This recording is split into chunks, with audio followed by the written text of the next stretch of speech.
快乐正上头。本节目由一口春福茶香倍儿足的统一春福无糖茶独家冠名播出。vivo 实况不用 P， 快乐全在 Life 里。本节目由 vivo S30系列联合赞助播出。本节目由全球销量第1的飞鹤奶粉特约赞助播出。首款定制大脑营养，聪明宝宝喝飞鹤。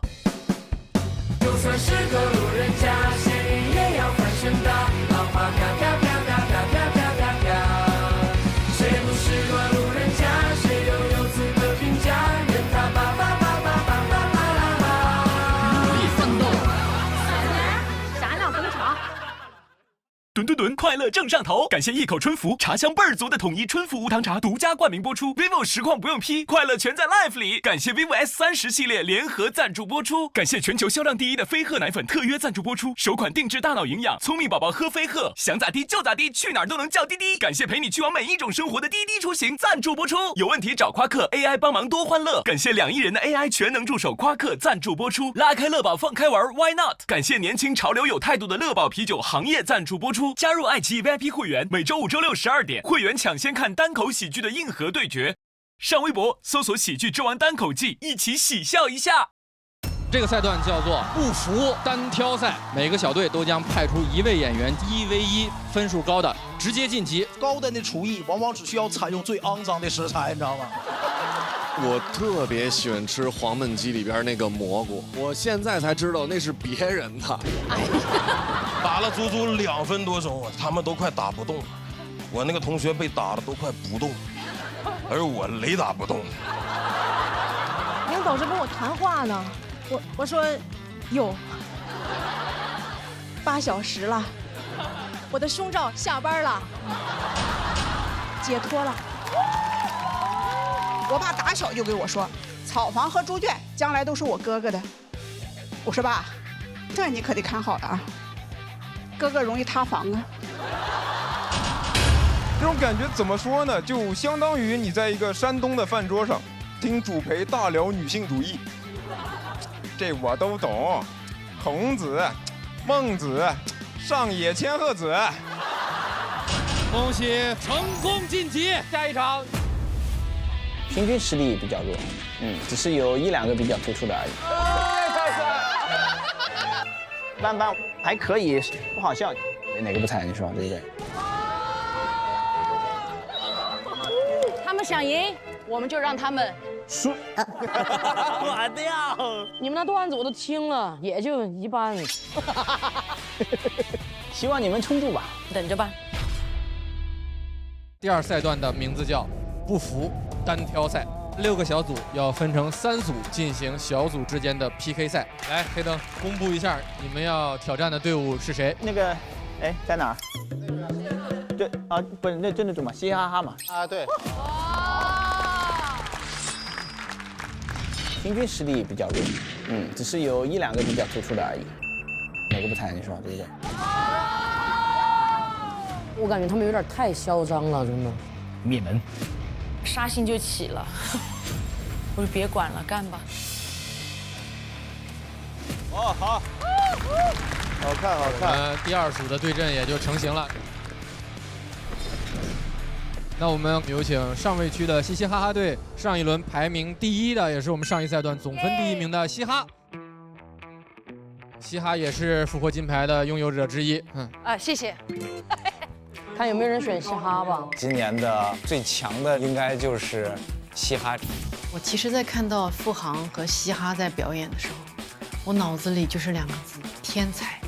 看完嘻哈这第1场那个，他就是第2季的冠军。那我们就有请制高点队上一轮分数最高的朋友来做出自己的选择，有请辛博。看辛博敢不敢选吧，咱这一块着的。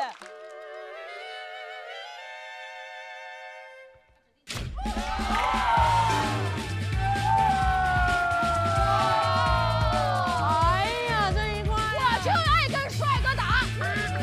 我想的方法很简单，就是我们那天大家都说了很多狠话，只有我的被放到那个片儿里了。他说我的 report 比他多。嘻哈呢，因为今天线下就冒头出来的新人里边，他的小红书以后比我多，我嫉妒。我小红书出水泡都惹到你了，我天哪！我当时以出梗的目的就给了这几个东西。现场的时候，感觉大家看我的时候，就像看一个傻子一样。我得找个地缝钻进去。但我说局面已成，情都已经烘托到这儿了，我再不挑战，那我就可能不行了，我就必须得挑战一下。我觉得这是最强的2个新人的一个对决，而且他们俩的风格完全也不一样。我觉得辛博和嘻哈都像是那种决赛的人。嘻哈本身就好了，文博段子也好，强对决。那我们就有请嘻嘻哈哈队上一轮的第2名王悦。王悦身上也有一块复活金牌，你们想好啊？早就想好了。接下来的选择就交给制高点队上一轮分数第2名的文枪。选我不？哇！那我们就有请第3名的真勇。你的面前就是2个选择，是把选择权交给对手，还是选择迎战门枪？好，真勇还是假勇？我去吧，你就交给他们玩吧。加油！气势上就输了他。那我们有请制高点队上一轮排名第3，也是他们队复活金牌的拥有者。我们有请陈明飞。我能先问一下陈树哥吗？啊，我从内心其实从第1轮就特别想跟陈树哥打。哇！啊，我填一个空的会是陈树吗？他现在是在邀约你。这么想打我呀，弟弟？来吧，弟弟！感谢成全。约架，点名。这应该是陈明飞人生第1次约架吧？太真诚了。我觉得明飞刚刚就是说出自己的想法，但是我觉得也不给你们压力啊。给了。哥，你也可以不选。没事。我们欢迎嘻嘻哈哈队林简七。对吧？啊，老七。那这2个组的第2轮对阵就出炉了，门枪将对阵林简七。林简七，谁是全场唯一真帅哥？想看林简七和门枪，帅哥打架谁不爱看？没有位置了。那我要是选空格的话，就只剩下陈树、史岩姐、戴维。陈树肯定是得跟陈明飞绑在一块儿的。然后剩史岩姐跟戴维，感觉谁跟门枪 PK 都不太合适吧。我们有请制高点队下一位要做出选择的黑灯。王悦吗？王悦，你贴真勇。黑灯应该不贴我。我看一下。有王悦吗？OK。行，真是开了眼了。这也是一个老朋友的对决啊！哎呀，我没有想到我去年还是个新人，我今年直接对战总决赛选手，我真的也有点就是，我还是没有那么的有完全足够的底气，说是轮我都能够去跟很头部的演员 PK。那您自己再去选择对手的时候有什么考虑？他们看上去吓人，其实没有，唬人啊，一只老虎都是。我试试看吧，挑一个硬的试试看。那我们就有请下一位。一场安静的对决了。Nora， 好，陈树，来吧。哇，成全了，命运的选择，姓陈的就是要打姓陈的。讲得舒服一点。好。随着戴维的选择，我们这组3人对阵也成型了。那么2组对决都已经确定了，期待2组的朋友精彩的表现，加油！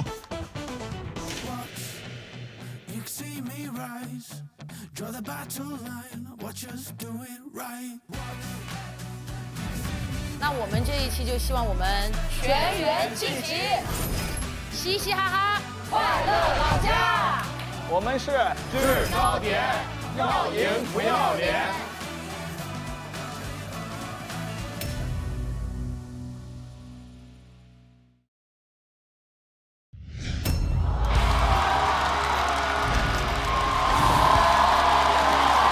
掌声有请气氛组组长侯佩岑。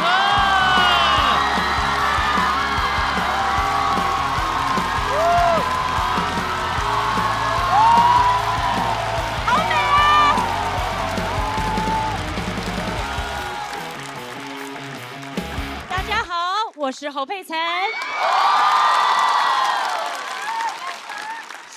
谢谢节目组邀请我，这个节目从第1季我就看了，超喜欢傅航的，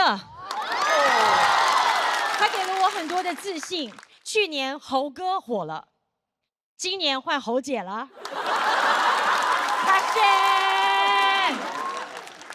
今年呢，我参加了《乘风破浪的姐姐》，大家都说我情商高，爱客套，可是我真的没有。我今天来到这里是非常非常的真诚，因为我很喜欢这个节目，很喜欢这些选手，也非常喜欢周星驰先生。以上3句有2句是客套的，你们猜是哪2句？今年在《乘风破浪的姐姐》。我们在户外录制嘛，所以我们都会到，比如说各个地方海滩呐、高山呐。我曾经在昆仑山上唱歌，海拔好高哦，高到比我的情商都高。然后我跟这个罗雨彤姐姐还有一个舞台，我们就在昆仑山的山顶上开车，很潇洒，对不对？大家还管我叫昆仑山车神。但是为了画面好看，让我要保持匀速20迈，20迈哎，那个陡坡溜车都不止20迈。但导演跟我讲，他想要拍出一种末路狂花的感觉。我想说什么狂花开20迈啊？感觉这种狂花就是在末路上会等红绿灯，这也太礼貌了吧？不愧是我侯佩岑。参加这些节目真的给我收获很多，尤其是姐姐们给了我很多的温暖，我们互相托举，也有很多的力量。像我的好姐妹管乐，她不仅托举了我，她也在拉票的环节把我抡了起来。女性的确是非常有力量，特别是上肢力量。像我长这么大，我也是第一次在宿舍里面过集体的生活。那宿舍的生活非常开心，跟姐妹们一聊就会聊到很晚。为了不耽误第2天的这个排练，我们都有给自己约法3章：1、12点以后不要聊天；2、1点之后不要聊天；3、3点了最多聊到4点。你看吧，中年人真的较少。参加节目之前，我其实有很多的顾虑。好在我家里人对我很支持，我的2个孩子也会看我的节目，就学着节目里面的姐姐叫我姐姐。他们还会帮我编舞，在地上翻了2个前滚翻，跳起来说：“妈妈，你能跳这个吗？”我一直很难拒绝别人，但好在孩子不是别人。我跟他们说，这个妈妈的确是做不来，女性可以托举，但尽量不要翻滚。40加的妈妈有再出发的勇气，但是40加的妈妈也有一些腰肌劳损。随着年龄的增长，身体的机能会下降，但是我们不要轻易否定自己的可能性。我录这个节目真的很开心，而且我还获得到一个幽默大师的称号。这个称号我就真的受之有愧了，因为在我的心里，幽默大师的门槛很高的，比如说郭德纲老师、周星驰老师，还有马东先生。这里面有2位是真正的幽默大师，你们猜谁不是？你好，郭麒麟，听说你认识郭德纲老师，对不对？还凑合啊！可不可以麻烦你把刚刚那件事情告诉他，让他可以安慰一下马东？对，你告诉他，他不是。最后，今天作为气氛组，也请各位选手相信我的礼貌。我不仅可以没苦硬吃，我也可以没梗硬笑。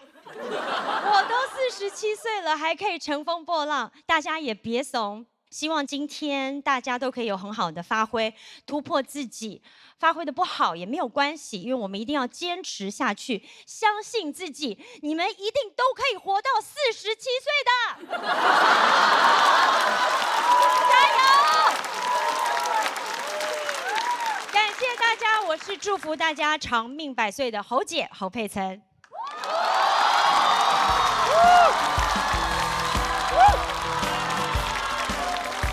谢谢谢幽默大师带来的脱口秀表演，谢谢。我们也再次欢迎我们另外3位气氛组组长，欢迎天真姐，欢迎娜琳，欢迎马东老师。吨吨吨，快乐正上头！感谢一口春福，茶香倍儿足的统一春福无糖茶独家冠名播出。什么感受啊？好紧张啊！2只手抓着麦克风。确实也想访问您来着，就是讲脱口秀是一种什么感觉？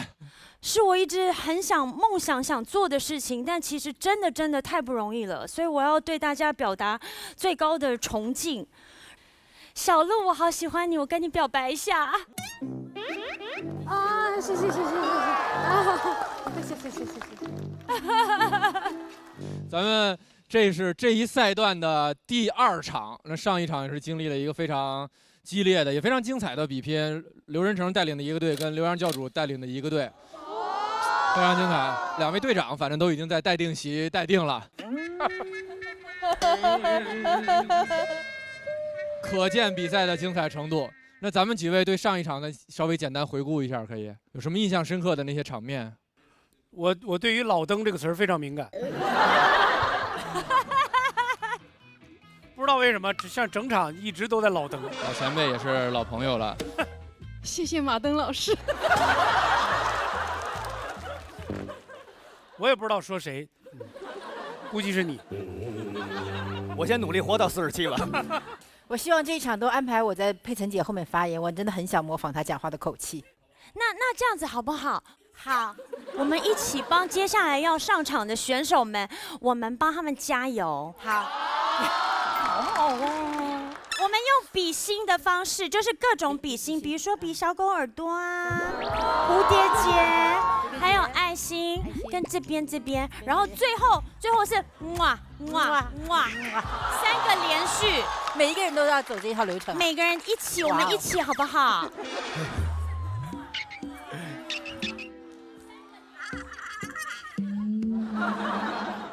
这儿的观众，你准备塑料袋啊，万一吐出来。小猫来，小猫。马东老师。小猫。对，小猫，然后小狗。哇哦。那个富航、小鹿还有庞博，你们不要忘记要一起哦。我幸亏咱不在那儿，幸亏咱不在。会给你们一个节奏，就是噔噔噔噔噔噔噔。有，好忙啊！噔噔噔噔噔噔噔，然后最后是这样 ，OK？最后这3下，看你们扛得住扛不住。来吧，预备，起！噔噔噔噔噔噔噔，噔噔噔噔噔噔噔。噔噔噔噔噔噔噔，噔噔噔噔噔噔噔，噔噔噔噔噔噔噔，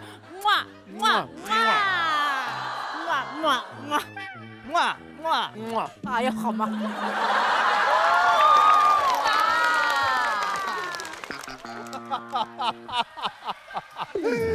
最后我再请那个天真老师补一个爱你哦，爱你哦。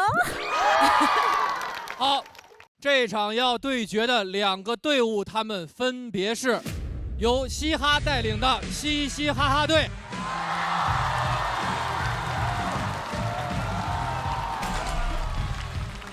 和黑灯带领的制高点队。掌声有请各位！很棒啊！有你们非常熟悉的面孔，也有今年第1次来到喜剧之王单口季舞台上的新朋友。2支队伍也各自给自己准备了一个口号，是不是？谁先来？来吧，嘻嘻哈哈，呵呵呵，还不狠吗？都。那我们来喽，制高点，把你们打回地平线。好狠！好，我们请各位演员先到演员区就坐，请就坐。加油，加油！这场也很有意思啊，咱们外形最像 rapper 的朋友终于遇到了名字里有嘻哈的人。我们另外4支小队这场不参与比赛的朋友也会在第2现场，在观战间跟我们一起看这场比赛。同时也有大家的很熟悉的老朋友，欢迎国仔，欢迎杨老师。Hello， 连上了吗？哎，大家好，大家好，俺们会在这个间儿跟大家一起观看比赛，然后为选手们加油。杨老板，这个。大家好，我是国仔的爷爷，是不是？又长辈分了。对，什么头？刚说是还是我父亲呢？我父亲说的特别慈祥，在这个镜头里看像我父亲，像吗？还行，还行，还行。我们今天这场要上场的13位朋友，我们都为他们加油，好不好？马上要开始的就是今天对决的第1组朋友，我们看看是谁率先出场。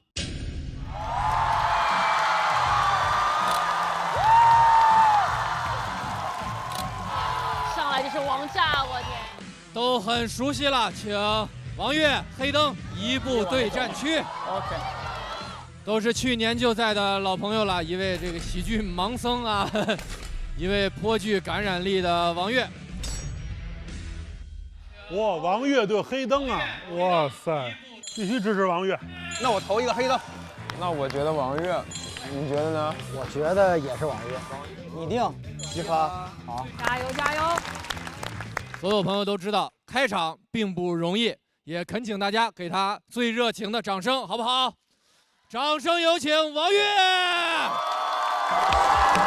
加油加油加油！好，我觉得我跟黑灯之间也必有一战，真的，因为都是想往前面走的选手嘛，早晚都会在这个舞台上相见的。就给黑灯说一句，我已经不是去年的王悦了。你还是去年的黑灯。你觉得说的对不吗？我觉得，你要这么没有信心的话，我也能理解。你都没理解我的话，有信心，因为在我心里他就是去年的黑灯。我说这个段子这么好笑，能不能打富航？写疯了，已经完全疯了，因为又是新写的稿子，然后这个稿子的创作时间比较短，前几天连着每天晚上写到早上6点，就有的时候自己打个标点符号开始狂笑，我觉得我已经有点神了已经。汽车人启动了，我不能再改了，太好笑了。再改下去要当大王了。搞错了，再来。之前你让我真的是打黑灯，我心里肯定是怵的。然后我现在感觉，我觉得我面对的不光是黑灯，我觉得我是面对着高水准的演员，包括和去年的自己的一个对比。希望我能好好的拿下这场比赛。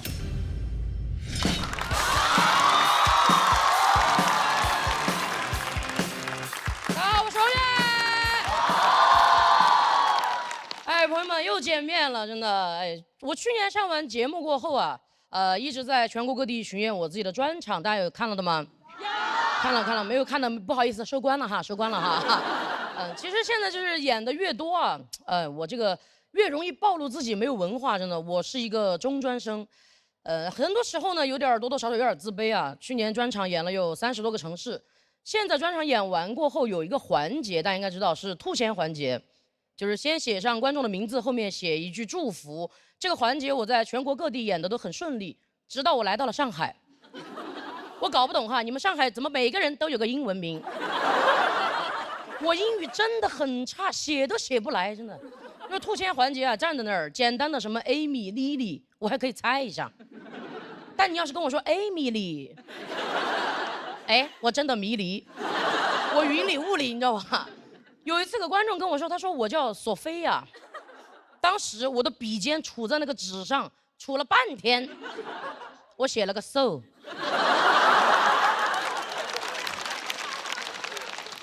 我又不想让他觉得我很没有文化，我就问他，我说你那个索菲亚的索该不会是误将上下而求索的索吧？我真的很恨我自己，真的，因为明明我家里的衣柜就是索菲亚的，怎么平时晾衣服的时候我就没有多看几眼它是怎么拼的，你知道吗？那天我回去看了，写的就是索菲亚，3个汉字跟我写的一模一样，真的。哎，我英语这么差，去年还去国外巡演了一圈哈，现在也算是国际演员了啊。走了一大圈。其实我第一次一个人去澳洲的时候，心里真的很紧张。一落地被一个白人警察拦下来，盘问了我好多问题啊，我一句都听不懂。当时把我急的，我说不晓得，听不懂。他直接给我翻了个白眼。我第一次看见一个白人的白眼，全是白眼人。但是我才反应过来，我是不是有点太自卑了？我明明都会说 no。然后他后面问我什么问题，我都说no no no， 最后把警察的 no 笑了。警察说哈哈哈哈，it's okay。我觉得一点儿都不 OK， 因为我从他那个 harm 里面，我就听出来了，他觉得我是一个不会说英语的小可怜。我当时一边往里面走，心里又觉得有点羞耻，但电光火石之间，突然有一句英语就传到我脑子里面，我转头就问他。我说 Can you speak Chinese？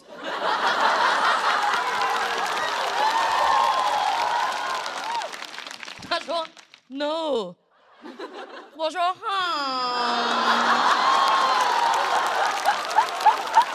It's okay。我一个中国人，我为什么要会说英文？但我好像经常因为这个自卑啊闹一些洋相，真的，我就想起来。我人生当中的第一份工作，那是我第一次出洋相的时候，16岁，当时正在准备中专毕业要实习了，我毕业于成都汽车职业技术学校的学前教育专业。朋友每次听了都问我，你是教的是汽车人吗？是。所以你们也很容易想到，我毕业过后很难找工作，我当时就决定自己给自己找一个中专对口的工作，我就去了5星级酒店里面端盘子。那天到了后厨啊，很快就领到了人生当中第一套工作服，是一件白衬衫。我当时打开看，我觉得自己都要当上白领了。我一看衬衫 S 号的，真的白领了。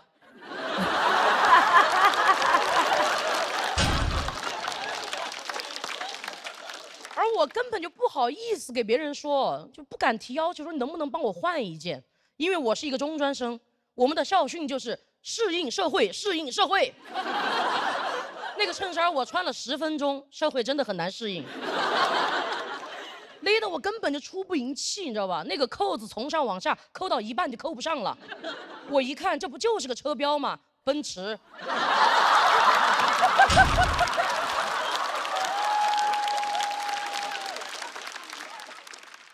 后来我费了9牛2虎之力，终于把那件衬衫穿上了。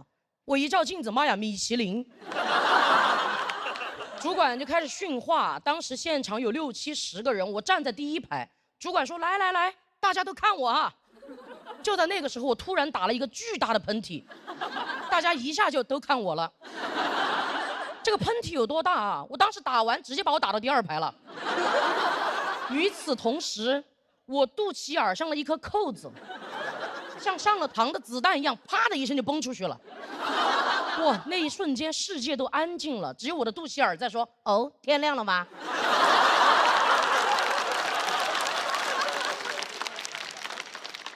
有一瞬间，我真的想过把这个事儿赖给别人，但我发现已经来不及了。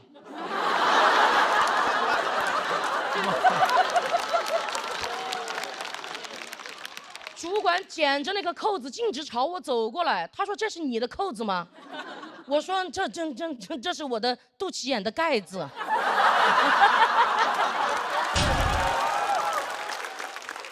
全场轰的一声再次炸场。我没有想到我的幽默让我更加丢人现眼，现在还是肚脐眼呢。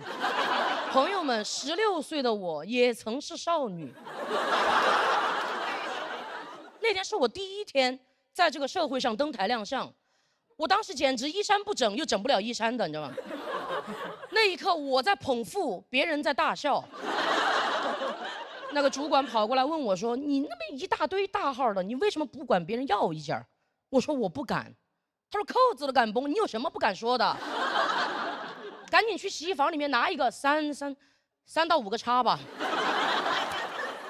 我还是很难受嘛，一路我边哭边跑，还有捂着亮在外面的肚脐眼，在楼层里面穿梭，我就是，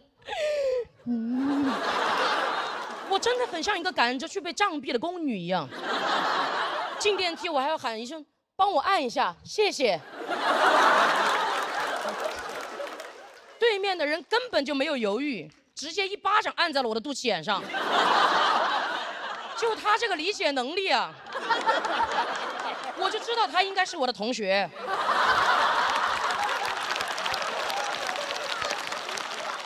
换好衣服过后，我真的没有勇气再回去面对所有的人，我就等到他们散会，我才敢鼓起勇气推开后厨的大门。当时推开过后，那个空间里面只有2样东西，一个单词就能概括 ，excuse me。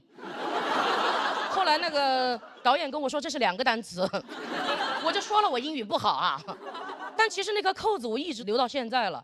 后面呢，我也干了大大小小10几份工作，然后也出过一些不少的洋相。但每一次在敏感、羞耻、尴尬、自卑找不到解法的时候，我都会把这颗扣子拿出来安慰一下自己，给自己说一声好 ，It's okay。谢谢大家，荣誉。谢谢王悦的表演。投票倒计时，3、2、1，请锁票。再次谢谢王悦。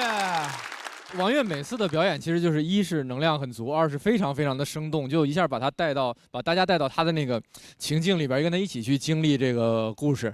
天真姐，哎，你要在佩岑姐后边说是吧？嗯呐。那我们先问大林，要不？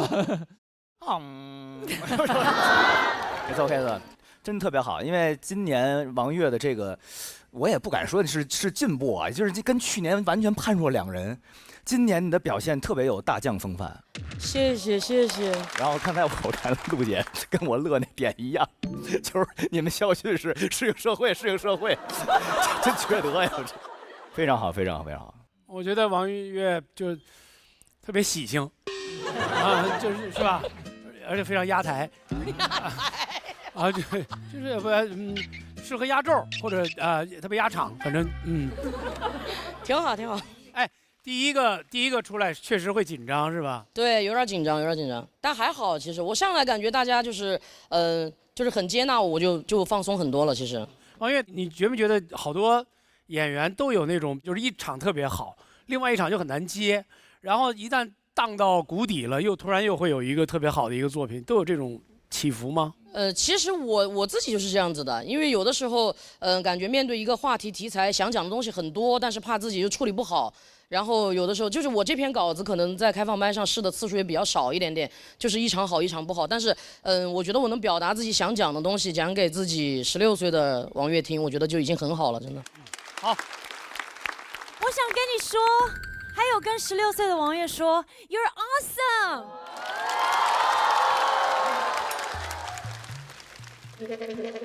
翻译一下，你太棒了。哦，我很棒。谢谢 ，You're awesome。学吧，天真姐。王悦，你好棒，加油！我觉得你很棒 ，You are great。Great 我听得懂，听懂了。谢谢。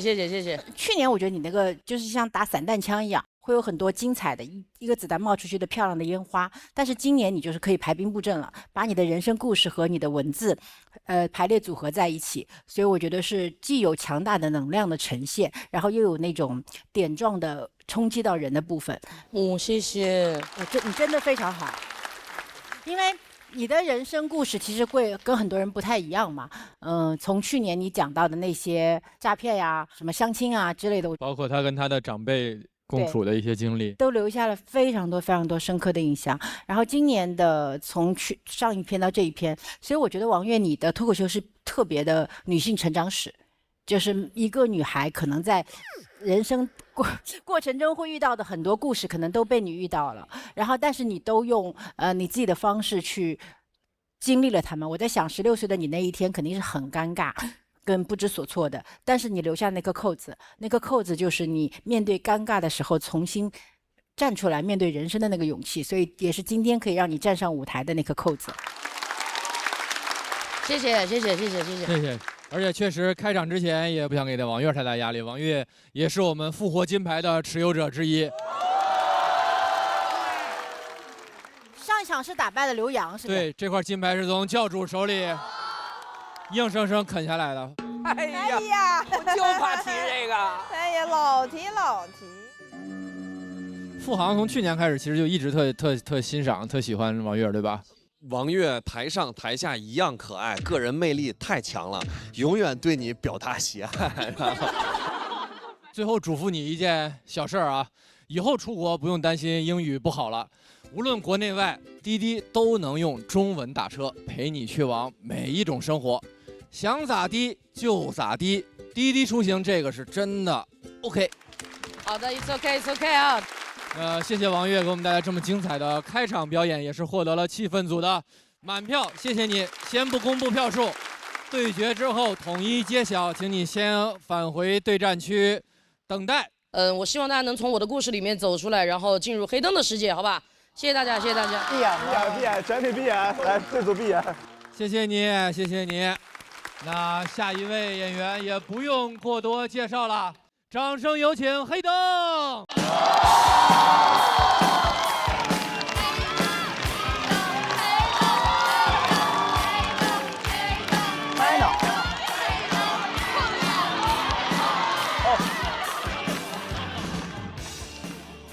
嗨，大家好，我是黑灯。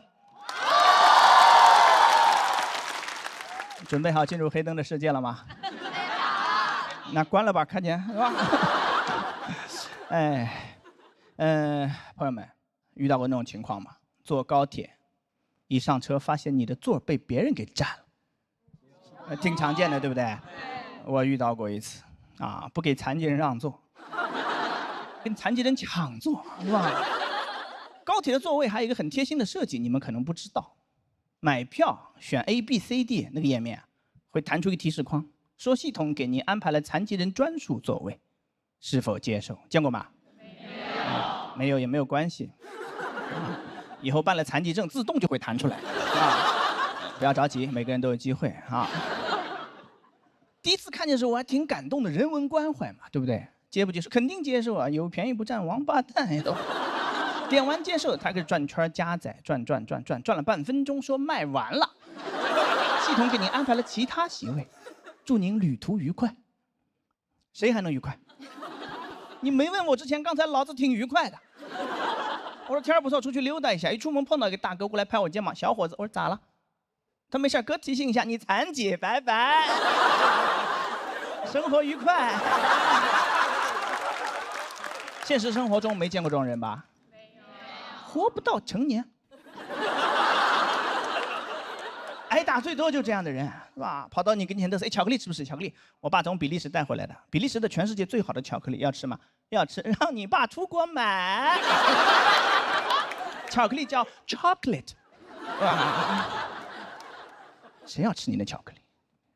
我有我的统一春福无糖茶。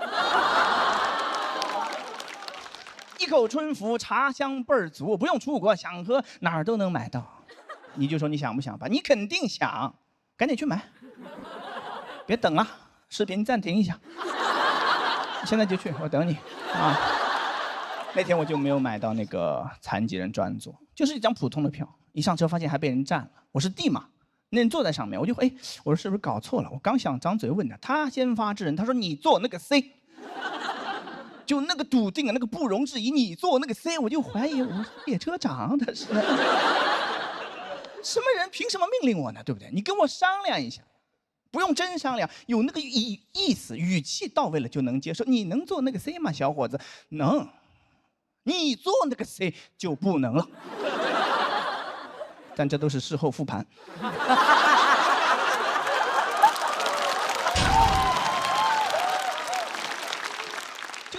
火神的一瞬间，脑子根本转不过来，哇！被那个气焰震慑住了。你坐那个 C， 我说好。一坐下就反应过来，凭什么听他的呢？对不对？气了一天，吵架没发挥好就很生气，到晚上约朋友吃饭，到吃饭反应过来了，我说我可以蒙他呀，我说地是残疾人专座呀 ，disabled。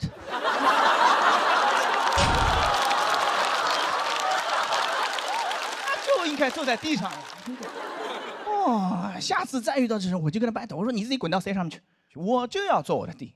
地是残疾人缩写，上过初中的人都了解。难不成你是个玩说唱的老铁？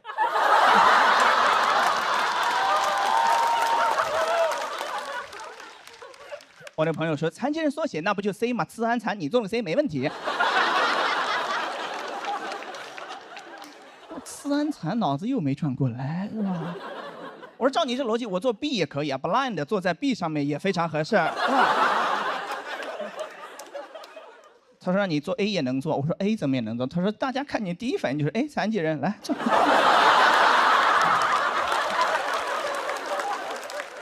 后来真的买到过残疾人专属席位，就是16节车厢，有大概2节里面有无障碍厕所，在那节车厢的第1排。那个地方确实宽敞，第1排你发现没有？也很好找，就是大家放行李的地方。哎。一个坐轮椅的，对不对？非常期待今天残疾人专座，咔咔咔一进来一看，什么意思？跟箱子挤一挤啊，让残疾人看行李。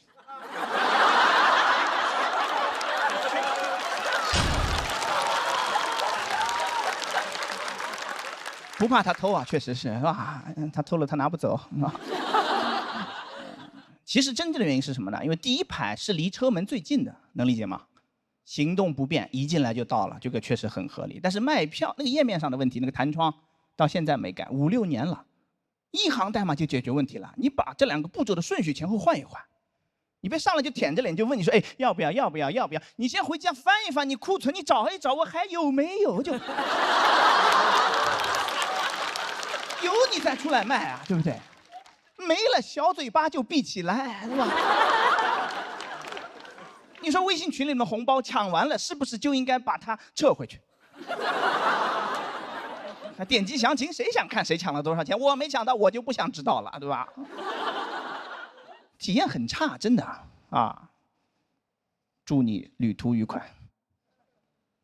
祝的一般都是你没有的东西。祝你旅途愉快，说明他也知道我生气了，他不在乎，我就去投诉了。第一步身份验证就卡住了，他要我在6张图片里面找向日葵。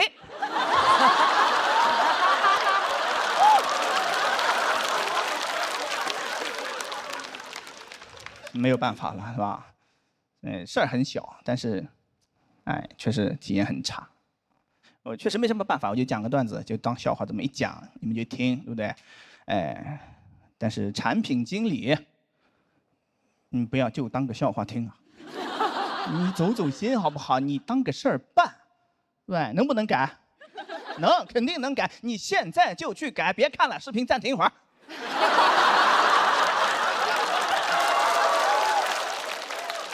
你不改，我会一直盯着你。黑灯 is watching you。讲到这，谢谢大家。谢谢黑灯的表演。3、2、1，请锁票。再次谢谢黑灯，又是熟悉的黑灯的风格哈。对，我觉得那个黑灯特别像一个社会观察家，然后就是 watching 了很多的领域，然后把你自己生活中遇到的困境把它讲出来。而且我听说上一季因为讲了盲道，讲了那个无障碍通道的一些问题，还有一些地方确实也做了一些调整跟整改，是促进了一些真实的改变。因为这样子的，因为其实它不是一个光是残障人士的问题，就是大家老了之后多多少少都会，你譬如要坐轮椅，什么行动不便，都会有这样的问题，对吧？你如果现在不关注，那就是你的将来，朋友们。说得非常好。所以我觉得特别需要就是有这些体验的朋友们，有这些观察视角的朋友们找机会说出来。大家互相提个醒，提个醒被注意到，可能就被解决了。你这个第2年参加节目什么感受啊？就是害怕，第1场分度巨高，我们在后面看得瑟瑟发抖啊，所以还是忐忑，就新人都太厉害了感觉。但我觉得你的持续创作能力还是很强的，你不要那个呀，要有信心。对，我知道。黑灯刚刚天真姐说到这个黑灯创作能力确实是出众的。对，黑灯最近也写了一首 rap。啊，要不然咱们直接现场就给大家来2句。来一个。先跟大家说一下这名字吧，黑灯叫什么呀？是这样子的，是我介绍一下这个前情提要啊，是我前2天去参加了那个罕见病交流的会，就是在第1期比完之后，我心态崩了，我说谁也打不过，赶紧去罕见病大会紧急搜集一波素材，是吧？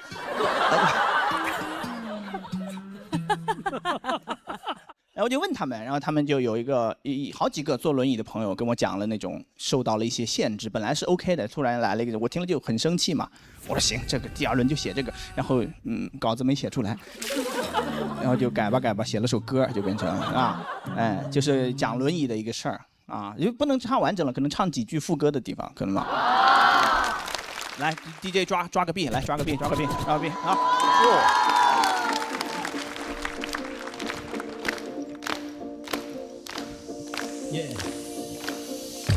我是轮椅骑士，来消灭你的歧视。你也没有歧视，只是习惯性的无视。虽然看不见，但我很难视而不见。此时此刻，黑灯照出你的冷漠嘴脸。我要是轮椅骑士，来消灭你的歧视。你也没有歧视，只是习惯性的无视。虽然看不见，但我很难视而不见。朝着你的伪善面具射出一支毒箭。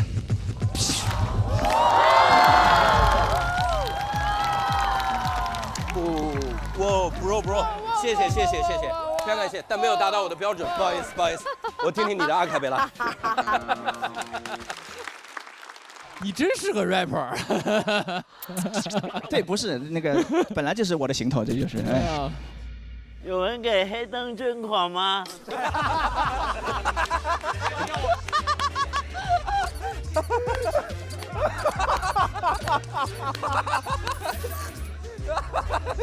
捐10万，捐10万。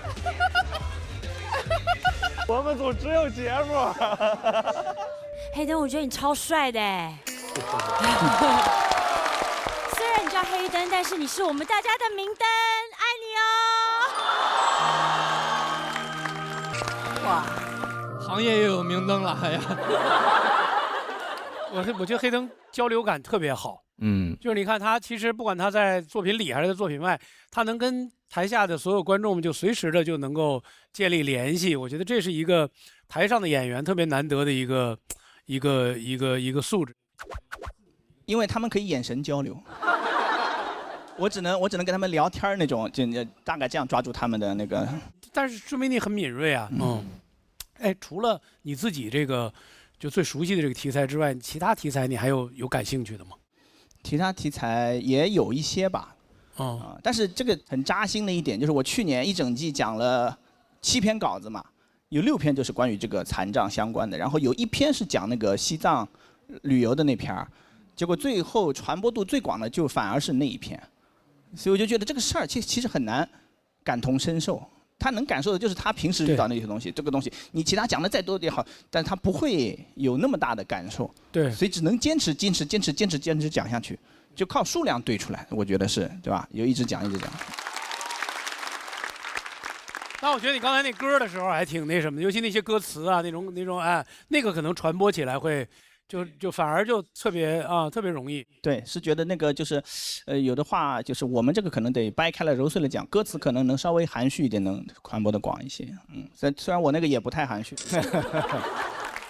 我提醒一下，刚刚在黑灯表演的时候没有舍得暂停视频的，在看视频的朋友们，现在可以暂停啊，立刻马上去买统一春福无糖茶，一口春福，茶香倍儿足。哎，这句也得往心里去啊。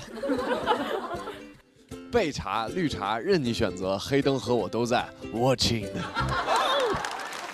非常精彩的表演，也是获得了气氛组的满票。那我们也把王悦请回舞台中央。我再说一句话，王悦来。下一轮能不能把这个杆儿粉刷一下？我2次都没找到他。我们也注意到了，争取帮你解决这个问题，一定要。你先站到圈里去。圈在哪？哦 ，OK， 好。谢谢王悦，刚才特别可爱。黑灯在段子里讲那 disabled blind 的王悦说什么呢 ？disabled， 什么意思啊？特别可爱。Sorry， 一上来就是非常精彩的对决，看看最后的结果吧，请看大屏幕。我觉得王悦今年进步很大，让他把这个事情，其实是相当于是每个人大家听了都会很心疼他的一个故事。我觉得他处理的这么好笑，我觉得他这是相当厉害的技巧了。这个稿子非常的扎实，然后又是观察，然后又是结合自身的一个状态去评判这个现实主义的这个题材，然后我就感觉非常的精彩。他们2个比完，我觉得还挺5分的。谁输赢完全都不重要，因为他们都太精彩了，而且不分伯仲。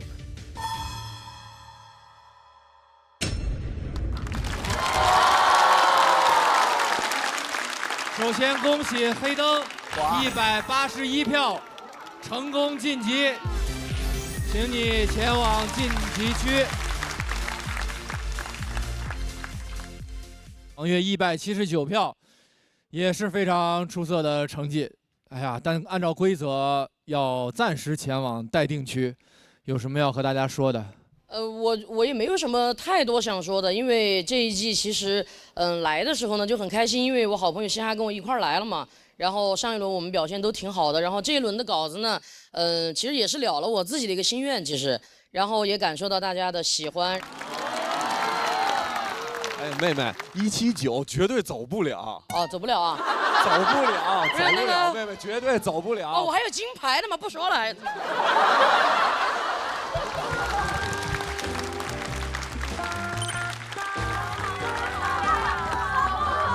谢谢。没事，你不要忘词啊，一会儿。来。老爷成功！好。第一次看到这屋什么样吧？我真服了。这是你亲手帮我送来的屋子。黑灯。因为马上就是第2组对决了，我们看一看接下来要上场的是哪2位朋友。请2位移步对战区，加油！加油！一位是大家很熟悉的老朋友 Nora， 一位是真勇，第一次来到喜剧之王单口季的舞台，但是2位在线下都深受观众的喜爱，我们加油，好不好？首先要上场的这位，他是来自哈尼族的边疆少年，虽然是新人，但上一次也是为自己赢得了很多掌声，我们欢迎真勇。真勇是小众语言的单口演员，普通话不太好的哈尼族少年。骑比员写的啥子有啊有，好像是了爱了，根本写到我手心了呀！被骗过去了，我骑个摩托车就回来了。他在我们这一组的口音都被他带偏了，我跟你讲。我先说了。我先说。陈述那批稿子吧，以前在线下的时候也有提过。神奇怪。真勇是晒黑了吗？真勇不是晒黑了，真勇是没有打粉底。今天是这样，我们在天台拍了一天外景，他的汗水把他的粉底全部都弄没了。然后他又喝嘛，他又吸光了。不要模仿我了，好不好？我肯定对我的段子有信心，但是对面的选手也挺强的，我希望我全力以赴。我觉得真勇这篇好189，不好就回大山里。找他的大锅底。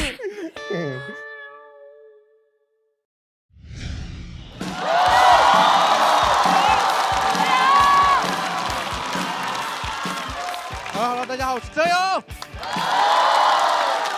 我们从这个黑灯的说唱世界里面来到我口音的世界，好不好？好。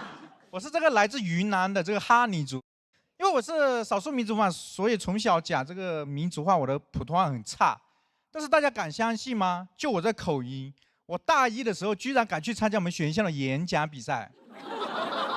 我我当时去到后台，前面的演员讲的太好了，普通话太标准了。我当时在后台上想了呀，我今天唯一能赢的一种方式是，让评委把我认成外国留学生。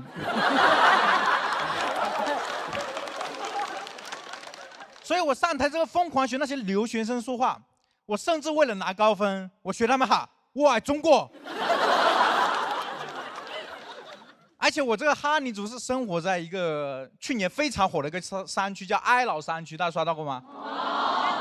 对，网上说哀牢山很神秘、很恐怖之后火了，很多人就发消息来问我说：“真友能不能带我进山？进山是不是不要钱？”我说：“是的，我们那里进山是不要钱。”但是救援要钱，我们那里的 GDP 现在就靠救援队拉动啊。所以因为是山区，所以我这个普通话很差的，还有一个原因是小时候老师的资源非常落后。我普通话那么好，要感谢我的小学语文老师，他身兼多职，他同时是我的数学老师，我的副校长，也是我的大姑爹。大姑爹就大姑父的意思。他没上过什么学就来教我们了。就你们遇到过一种情况吗？就是老师跟同学一起解题，同时解不开。这道题被侯佩岑老师解开了。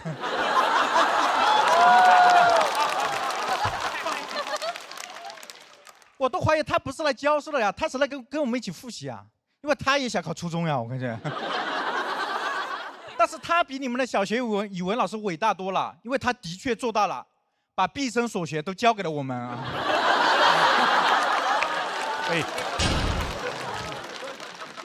这其实就是我们学校的那个环境也非常差，我们学校就在那个村子里面，旁边是村民养的那些家禽家畜。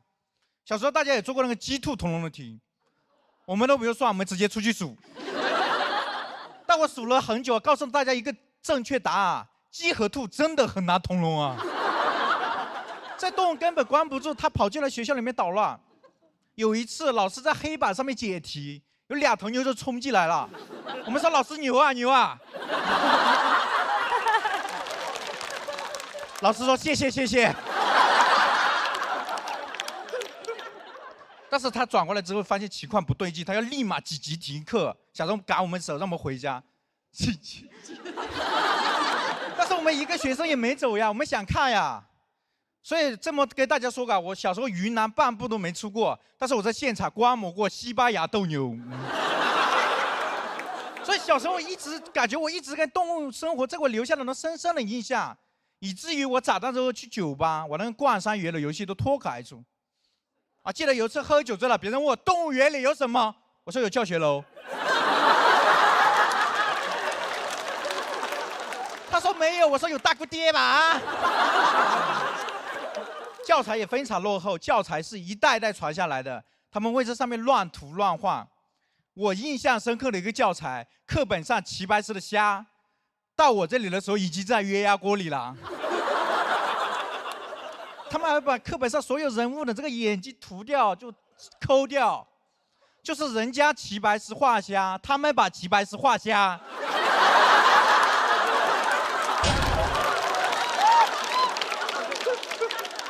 后来终于情况好点了，终于有个师范生来教我们编家了。但是师范生的这个师范老师的生活更艰辛，他要去跋山涉水，去县城运输一些物资回来给我们。就比如那个方便面，小时候在我们那里很稀缺，方便面，在我们那里很稀缺，它甚至都不是一种主食，而是一道菜，很美味的菜啊。我小时候就特别喜欢吃那个方便面配米饭，每次吃完我感觉幸福的头昏眼花。现在我才知道叫晕态啊！有次也很绅士，老师给我们带来了4种不同口味的方便面，那也是我人生中第一次吃4菜1汤，所以吃的很艰难。我们少数民族是吃那种野菜野果。有一次我就把我家的野菜给老师吃了，老师说：“真有，这野菜真的能吃吗？”我说：“老师，这野菜当然能吃呀，我们哈尼族祖祖辈辈吃了3000年。”把自己吃成了少数民族。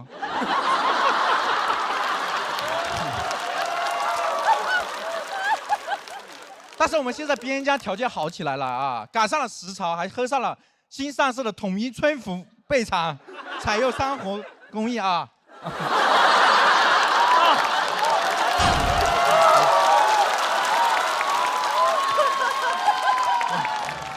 边疆人民还是不太适合接商务，好好做喜剧吧。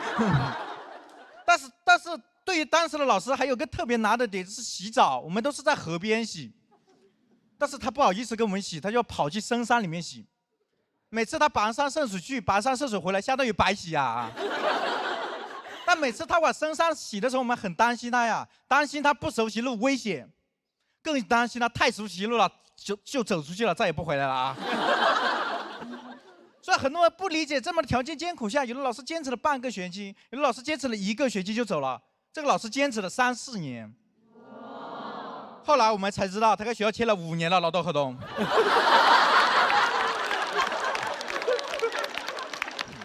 不过这个老师特别好，他坚持了6年才走的。老师还特别好，走之前还跟我说：“曾永呀，我特别看好你，你一定要努力走出前面这座大山。”我说：“可是老师，走出前面这座大山，对面是越南。”那我今天想在这个舞台上跟老师说：“欢迎老师回到我们边疆，现在我们那里有洗澡的地方了。我大姑爹也退休了，欢迎你来当校长啊！”校长，下次啊！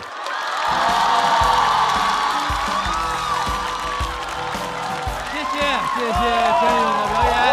喜欢刚刚真勇表演的朋友，千万不要忘记为他投票。3、2、1，请锁票。蛮紧张的哈，很紧张，很紧张。边疆人没见过什么世面啊。但是效果很好。其实他这个声色反而让他的这个喜剧效果上来了，是不是？马老师啧称赞。我特别喜欢，因为就是。他当然了，他说那个紧急提课的时候，我是想反应了半天，才知道那是紧急停课，你知道吗？但是我跟你讲，你们任何人说都说不出他那个劲儿来，我自己也说不出第2遍来。所以可见幽默感这件事儿跟语言有关系，它关系完全没那么大，它跟节奏、状态、情境。我听着他那个，我就完全已经到了他那个寨子里了，你知道吗？就是我刚才说实话，我听黑灯的那个作品的时候，我能感受到黑灯的敏锐和他的观察，但是听他这个，我一下就到边疆了，你知道吗？但是我跟马东老师说一下，我们边疆现在不住在寨子了，住在社区。城建是一座大山。啊，特别棒，我特喜欢，我觉得。就是他感染你，你知道吗？有的时候，那个普通话还是可以学一学的，是不是？下次来喜剧监狱学哈。你别说，你演东南亚的黑帮其实很有天赋，毒蛇帮差你一个。我其实跟马老师的感觉一样，我也好想跟你回到你的家乡，虽然我已经不想要在户外去露营了。但真的觉得很佩服你，就是一路从边疆穿越了大山，然后走上了这个舞台，所以你在我心目中就是披荆斩棘的弟弟。谢谢。然后我想跟你说的是，真勇，你真勇。谢谢乘风破浪的姐姐。就是他整个在自己那个语境里，他说什么都对。口齿不清也对，发音错误也对，没有商务也对，有商务，你也岔劈了，没读出来。我说应该多找他做商务，就说明你看我们这产品都已经到边疆了，就是说我们卖的广。真的，我要是客户，我就指定让他念商务，是因为他指定念商务，能多念好几遍，你知道吧？要不干脆你现在再念一遍吧，对，不然结束你还得补录，而且我觉得大家爱听。好。你们帮我听听我标准率在多少个啊？多少个啊！现在我们边疆条件好起来了呀，赶上了潮流，都喝上了心。是喝上还是没喝上？这个就算2遍了吧，对不对？重来。再来回。现在我们边疆条件好起来了。赶上了潮流，都喝上了新上市的统一春服备场，采用3重焙火工艺，焙香醇厚，口口生香。太难了，太难了，太难。我好。第一次看到念完商务山呼雷鸣般的。你除了不知道这是什么产品，其他没有问题，对吧？是统一春福焙茶，听着感觉这茶叶就像在你们家门口采的似的，那个就是。我觉得这种身上就是有很强的那种自然的气息，一切都浑然天成，然后又刚从山里面走出来，但是你的就是其实你去细听它的文本结构，它是那种既走心又有结构的。比如他前面提到说，老师跟他说你要走出对面这座大山，最后他又跟老师说你要走出对面这座大山，所以我觉得他其实文本上是有非常好的铺排的。所以我就想，你可能是那种自然派的功法，就是自己吸天地精华灵气，然后长成的某一种魔丸。我觉得真勇的内容很好的，就是他感觉把他真实的生活带出来，让大家看到了，让大家看到了云南山区一些你从小到大经历过的事情，其实现在已经有很大的变化了。是的，是的，现在有很大变化了。所以说，其实我是在为什么我能消解掉，就是因为我成长过程中它变好了才消解掉的。所以我也希望每个人的生活都在变好啊。变好，对啊，谢谢你，谢谢你，我就特别希望你身上这个劲儿能一直保持下去，能一直在这个舞台上。回去问你大姑爹好啊，大姑爹，问大姑爹好。也看到拿到了气氛组的满票，那我们先回到对战区休息，谢谢真勇。接下来要上场的就是真勇的对手了，我们老朋友俱乐部的主理人，也是多语言的能力者，掌声有请 Nora。Hello， 大家好 ，Hello， 大家好 ，Hello， 大家好，我是 Nora 啊，非常高兴过来这边。刚才主持人也介绍了，我现在呢在自己创业。那现在我们公司情况呢就有好有坏啊。忙的时候我给我老公发信息，他很久才会回。现在公司的情况怎么说呢？他会秒回。公司压力真的很大，我觉得自己好像都患上了手机焦虑症，就是我看到消息就想回复。有一次我跟老公生气，因为我刚问他什么时候回家，他没回我消息，先回了家。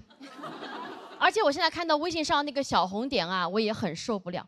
我爸给我看我小时候的照片，我很不耐烦，我非常想马上把我额头当中那个红点给抠掉。戴哥朋友们，为了借手机呢，我试过很多办法啊，在飞机上没有信号，我想太好了，我可以看10页书，没有，我 P 好了10张照片。终于去年呢，我做了一个决定，我去了一个10天的冥想营，它在东南亚的一个岛上。10天，手机要全程上交，不能讲话，只能吃素，也每天都要冥想。其实我呢就想去借手机，我妈问我啊，你为什么要去东南亚了？我说妈妈，图个清静。我妈说清静，根本你去嘉定呀啊！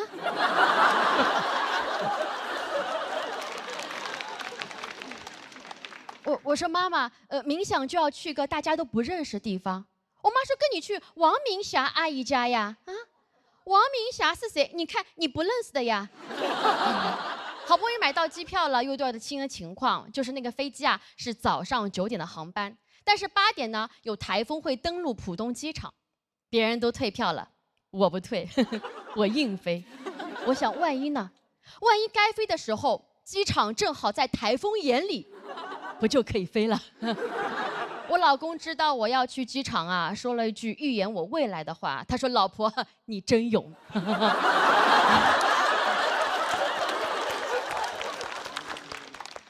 终于到了冥想营，我的身体变得很奇怪。工作人员让我交手机，我的手往前伸，人在往后退。我没想到这手机啊有后坐力。那一刻，我甚至感觉我交出去的不是手机，是我的肺。因为我都快不能呼吸了，工作人员很同情地看着我，点点头。我走到角落，叹了口气，掏出另外一部手机。谁没有2个肺呢？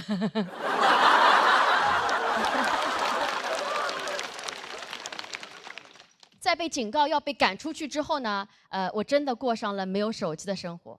不得不说，戒断反应很严重。第1天晚上是这样睡觉的，第2天。第3天，我的室友退出了，他说他的室友有羊癫疯。白天冥想的时候，周围都很安静，但我脑子里面一直在自言自语：10天不看手机，这个世界会变成什么样呢？3体人会攻打地球吗？可能会。马斯克和特朗普还是好兄弟吗？可能不会。拉布布会涨价吗？肯定会。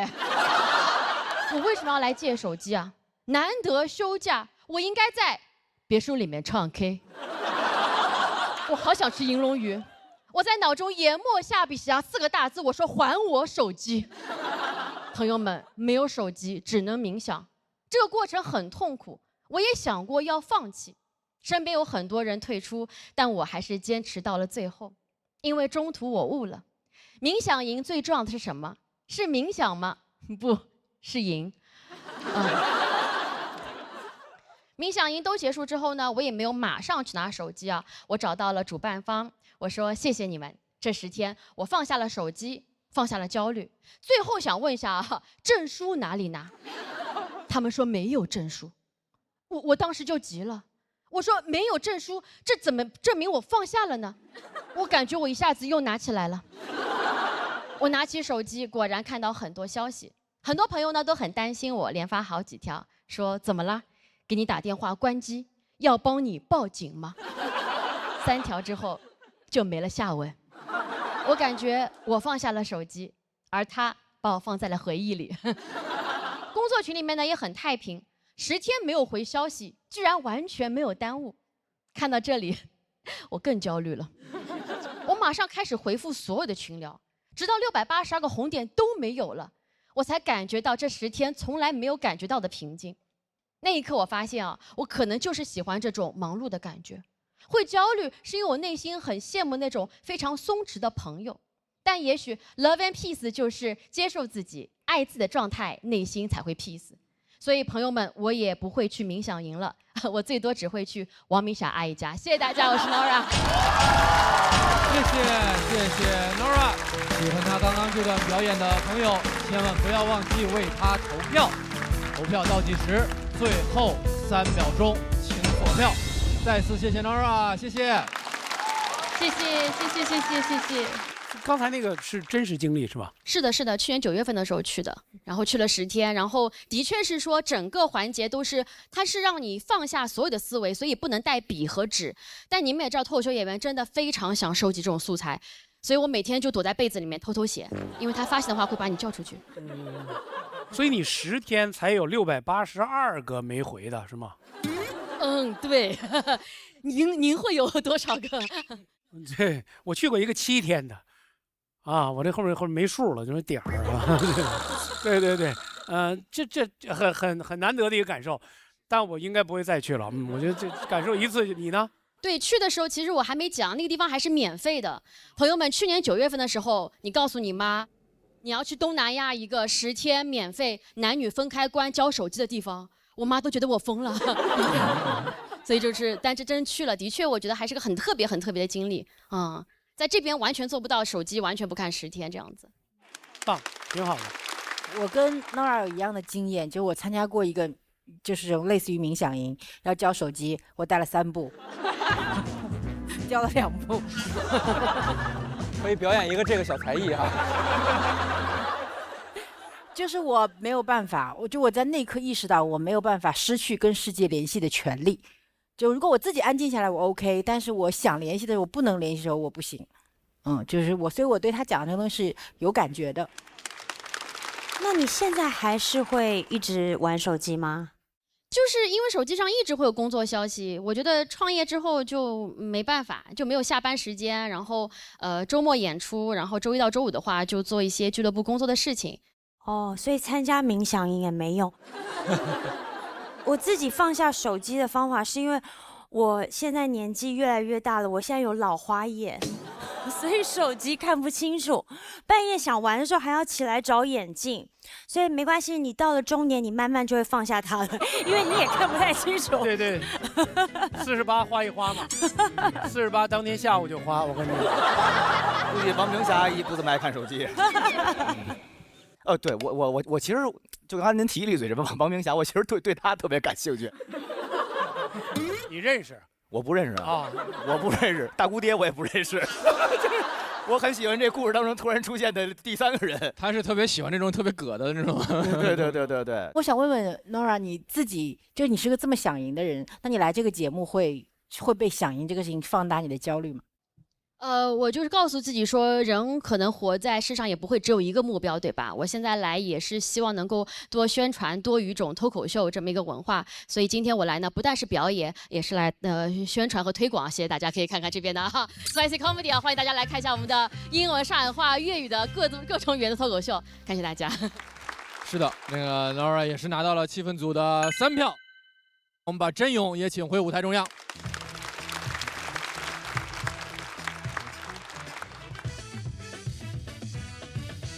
这组对决结果到底如何？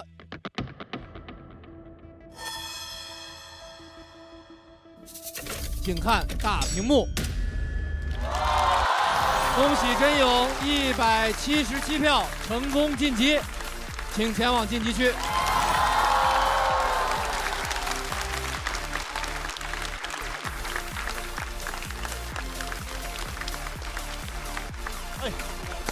可以。同时 ，Nora 136票，根据规则要暂时前往待定区。走之前有什么要跟大家交代的？对，就是其实一直会讲，其实我的演出里面，可能英文的演出会占到50%以上，然后还有30%是上海话的演出，然后我也希望能够把更多的语言带到不同的城市。然后我们 Spicy Comedy 呢，现在也会去不同的城市演出，然后会有巡演，然后也希望大家可以多多支持我们，谢谢大家，谢谢。谢谢，希望大家都有时间、有精力的情况下去线下看看这些不同的朋友带来不同风格的演出。加油 ，Nora！ 去找王源休息一下。走到这一步，其实已经比我想的要走得更远一些，也认识了更多的朋友，也获得了更多短期内写段子这么一个非常宝贵的以及可遇不可求的一个经验。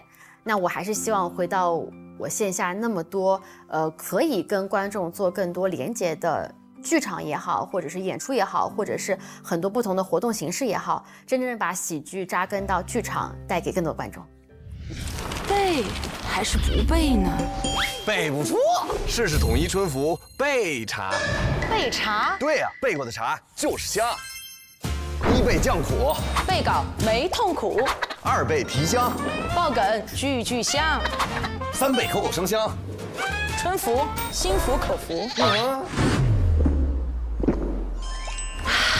一口春福，茶香倍儿足。一口春福，茶香倍儿足。啊，去哪里啊？去比赛啊。带上春福备茶行不行啊？为什么？因为有备无患啊。